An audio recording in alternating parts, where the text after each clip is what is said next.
Matapos ang matinding epekto ng El Nino na naranasan noong nakaraang taon, Cebu City magpapatupad ng ilang hakbang para maibsan ang epekto ng naturang phenomenon sakaling tumama muli sa bansa.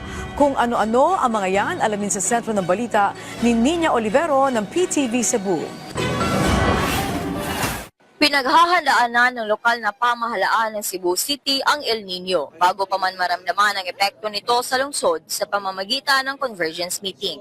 Dinaluhan ang pagpupulong ng iba't ibang ahensya ng LGU, Metro Cebu Water District, Philippine National Police at Bureau of Fire Protection.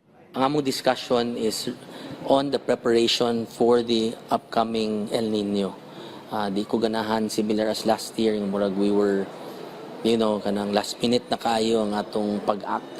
I want na karon na natay action before El Nino ever happens. No? Kaugnay nito, bumili rin ng karagdagang water tankers para sa disaster office at plastic water containers na may kapasidad hanggang 4,000 litro ng tubig para sa mga piling barangay.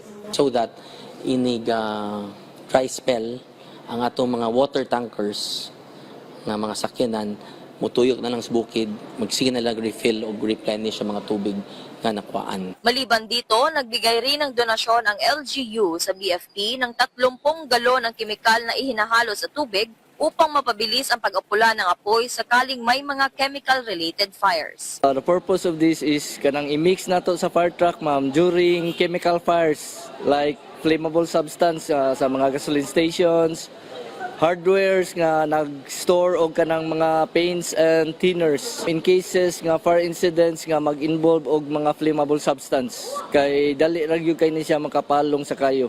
Sa ngayon ay wala pang deklarasyon kung kailan magsisimula ang El Nino. Ayon sa Pag-asa, makakaranas ng init pero hindi sobrang init tulad noong nakaraang taon. Mula sa PTV Cebu, Nina Oliverio para sa Pambansang TV sa Bagong Pilipinas.